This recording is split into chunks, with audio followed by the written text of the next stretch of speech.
아무 소리도 들리지 않는 아침에 마음속에서 문득 이런 속삭임이 올라온 적 있지 않나요? 이제는 당신 자신을 안아줄 수 있나요?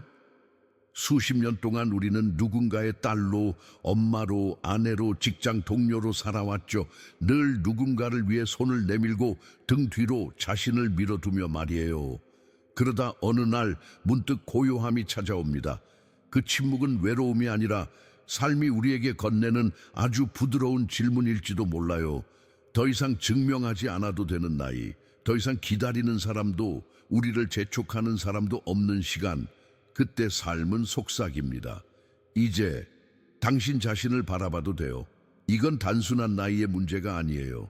이건 내면이 조용히 깨어나는 순간, 누구도 대신해 줄 수 없는 당신만이 만날 수 있는 자기 자신과의 조우, 그리고 바로 지금 당신은 그 문 앞에 서 있어요. 지나온 길이 어떤 모양이었든 지금 이 순간은 새로운 여정의 시작점이 될 수 있어요.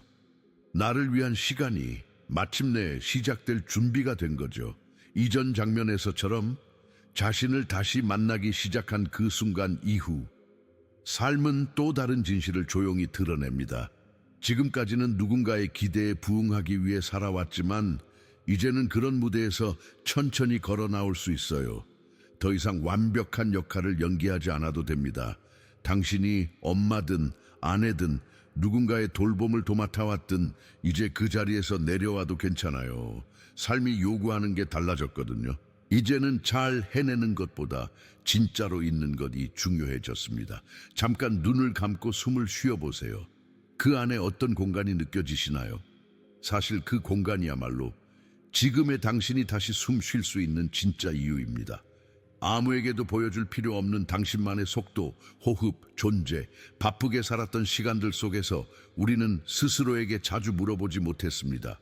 내가 진짜 원하는 건 뭘까? 오늘 나의 감정은 어디쯤 있을까? 이제는 그 질문을 미루지 않아도 됩니다. 하루가 당신을 향해 말하고 있어요. 오늘 하루는 당신을 위해 열려 있어요. 그리고 이 변화는 아주 작고 조용하게 시작됩니다. 지금 바로 여기에서. 다음 장에서는 그 하루의 첫 순간이 얼마나 깊은 의미를 가질 수 있는지 함께 들여다보겠습니다. 당신을 위한 하루가 열릴 때 그 시작은 어떻게 흘러가고 있나요? 눈을 뜨자마자 휴대폰을 확인하고 어제의 뉴스와 오늘의 해야 할 일들이 머릿속을 점령하지는 않나요? 그런데 뇌과학은 말합니다. 잠에서 막 깬 그 30분은 뇌가 가장 부드럽고 순수한 상태라는 걸요. 그때 당신이 마주하는 자극이 오늘 하루의 감정과 에너지 흐름을 설계합니다. 이건 단지 기분의 문제가 아니에요. 기억력, 집중력, 면역 반응까지 연결되어 있다는 사실 알고 계셨나요? 그러니 이런 질문을 드리고 싶어요. 만약 아침을 생존이 아닌 축복으로 준비한다면 무엇이 달라질까요? 당신의 하루가 서두름이 아니라 존재감으로 시작된다면 그 하루는 훨씬 더 당신을 닮은 빛깔로 흘러갈 거예요. 커피를 마시기 전, 뉴스 알림을 보기 전, 잠시 조용한 공간에 앉아 자신에게 말을 걸어보세요. 오늘 하루 내가 지켜주고 싶은 내 마음은 어떤 모습일까? 이건 루틴이 아니라 의식이에요. 누군가를 위한 하루가 아니라 오롯이 나를 위한 하루를 준비하는 첫 발걸음, 그리고 그 발걸음은 아주 조용하지만 깊은 울림을 남깁니다. 다음 장에서는 그 하루가 어떻게 당신과 진짜 마주할 수 있는 시간이 될 수 있는지 함께 걸어가 보겠습니다. 아침의 첫 30분, 그 부드러운 틈 사이에 우리는 아주 특별한 선택을 할 수 있어요. 세상보다 먼저 거울 앞에 서는 것. 하지만 이번에는 다르게 서보세요. 머리카락을 확인하거나 주름을 세지 말고요. 그 대신 눈을 바라보는 겁니다. 마치 아주 오래전 잊고 지냈던 누군가를 다시 만나는 것처럼요. 그 눈 속에는 당신의 모든 시간이 담겨 있어요. 기다림, 희생, 사랑, 상처, 그리고 여전히 남아있는 빛. 우리는 종종 거울을 비교나 판단의 도구로 여겨왔지만 이제는 그 거울이 당신의 본질을 비추는 문이 될 수 있어요. 말하지 않아도 돼요. 그저 바라보며 마음속으로 물어보세요. 지금 여기에 있는 나는 누구인가요?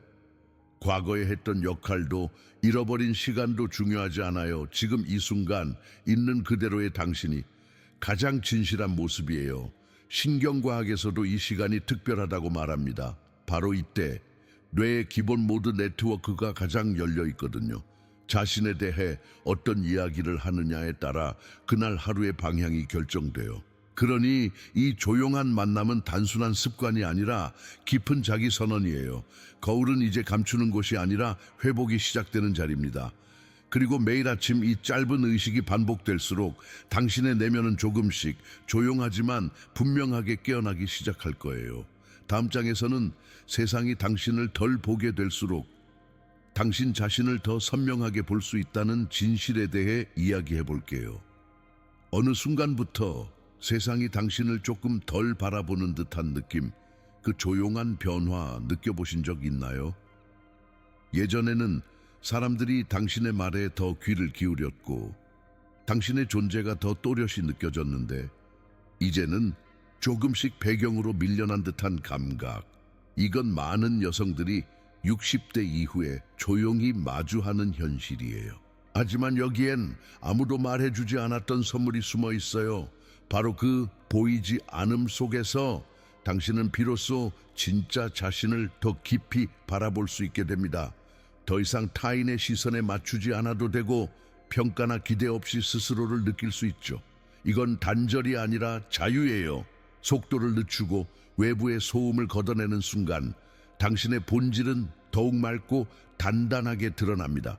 거울 앞에서 아름다움을 되찾으려 애쓰기보다는 존재감을 회복할 수 있는 시간이 찾아온 거예요.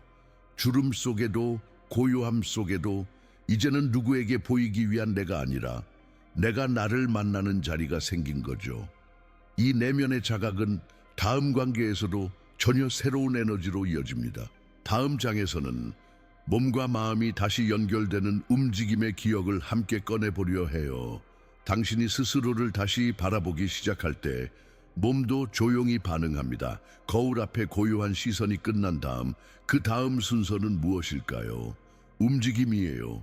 하지만 이건 운동이나 과제가 아니에요. 누구에게 보여주기 위한 것도 체력을 키우기 위한 것도 아니에요. 이건 몸에게 말을 거는 방식이에요. 나는 아직 여기 있어. 이 몸은 여전히 나의 집이야. 예전에는 빠르게 걷고 더 많이 움직여야 한다고 느꼈죠. 하지만 지금의 몸은 서두름이 아니라 의식적인 흐름을 원합니다.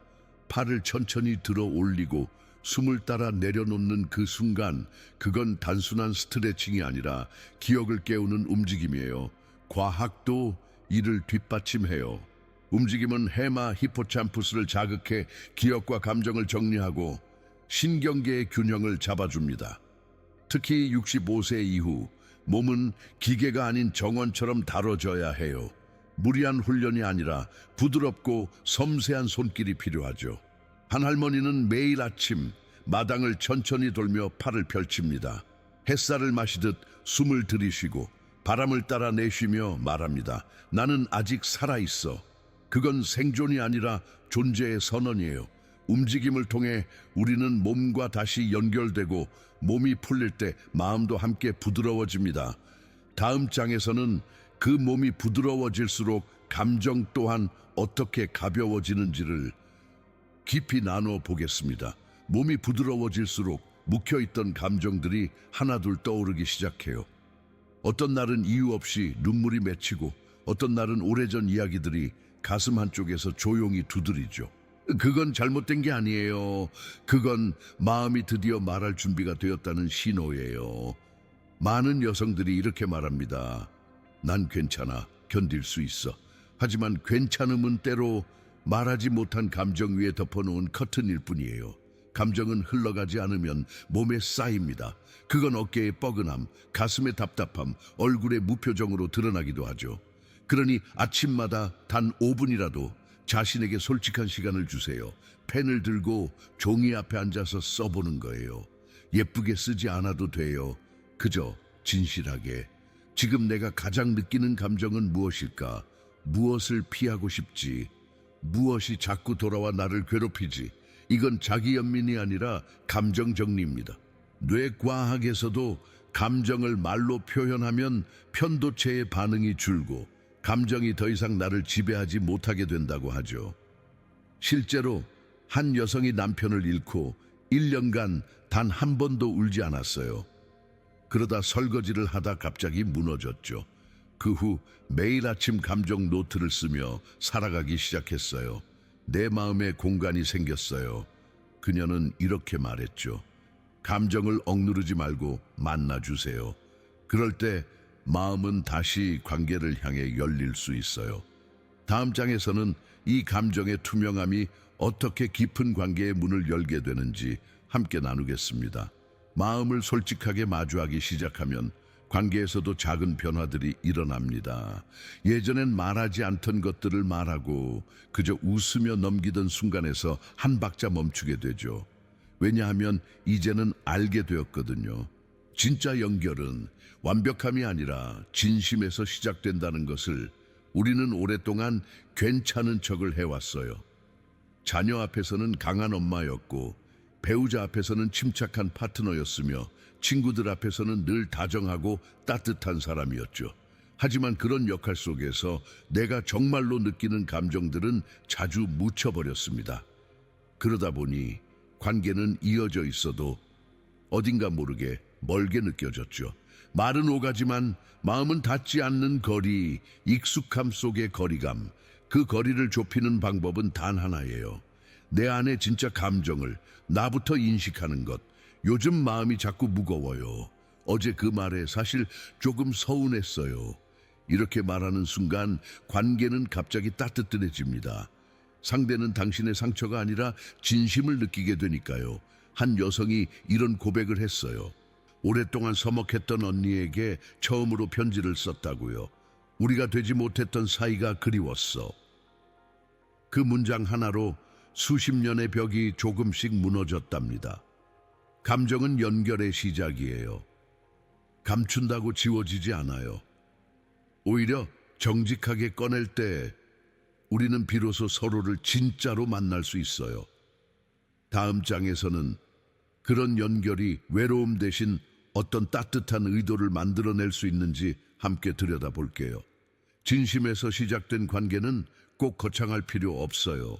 때로는 하루에 한 사람, 단 한 번의 따뜻한 연결이면 충분할 때가 있어요. 누구에게 연락해 볼까요? 누구와 눈을 맞추며 진심을 나눌 수 있을까요? 그 대상은 꼭 가족일 필요도 없고 오랜 친구일 필요도 없어요. 때론 가게의 직원일 수도 있고 같은 동네를 지나가는 이웃일 수도 있죠. 중요한 건 누구냐보다 어떻게 연결되느냐예요. 잘 지내세요 라는 짧은 말도 마음을 담으면 다르게 들려요. 그 짧은 순간에도 당신의 진심은 전달되거든요. 심리학자들은 말해요. 이런 소소한 연결조차 우리 몸에 옥시토신을 분비시켜 면역력을 높이고 외로움을 줄이며 마음을 안정시킨다고요. 한 노부부는 매일 아침 서로를 바라보며 말없이 손을 맞잡는 시간을 가져요. 단 2분. 그 시간이 그들에게 하루의 에너지를 준다고 해요. 당신도 해보세요. 누군가에게 먼저 다가가 보세요. 말보다는 마음으로, 형식보다는 진심으로. 그리고 잊지 마세요. 이런 연결은 먼저 자기 자신과의 연결이 깊어졌을 때 비로소 진짜로 만들어질 수 있다는 걸. 다음 장에서는 그 연결의 가장 깊은 시작점, 호흡, 그 고요한 친구에 대해 이야기해 볼게요. 모든 관계보다 먼저 시작되는 연결이 하나 있어요. 그건 바로 당신과 호흡 사이의 관계예요. 아무 말 없이도, 아무 노력 없이도 당신 곁을 한순간도 떠나지 않았던 존재, 바로 그 숨이에요. 눈을 뜨는 순간부터 잠드는 그 순간까지 우리는 하루에도 수천 번의 숨을 쉬지만 정작 그 숨이 어떤 감정과 연결되어 있는지는 잘 모르고 지나가요. 불안할 때, 숨은 짧고 얕아지고 슬플 때, 멈추고 편안할 때 길고 부드럽게 흐르죠. 그래서 호흡을 바라보는 건 곧 지금 내 감정의 상태를 바라보는 일이에요. 한 여성은 말했어요. 남편을 간병하면서 매일 아침 침대에서 손을 배 위에 올리고 10번의 천천한 숨을 쉬어요. 그게 내가 오늘도 나로서 살아가는 첫 시작이에요. 숨은 단순한 생존이 아니라 내면의 고요함으로 들어가는 문이에요. 그 문은 누구에게나 열려 있고 그 문을 지나면 지친 마음도 무거운 감정도 조용히 내려앉기 시작해요. 과학적으로도 깊은 호흡은 자율신경계를 안정시키고 심박수와 혈압을 낮추며 감정 조절을 담당하는 뇌의 영역을 활성화시킨다고 하죠. 아침에 단 3분이라도 의자에 앉아 눈을 감고 조용히 내 숨의 흐름을 느껴보세요. 그때 당신은 깨닫게 될 거예요.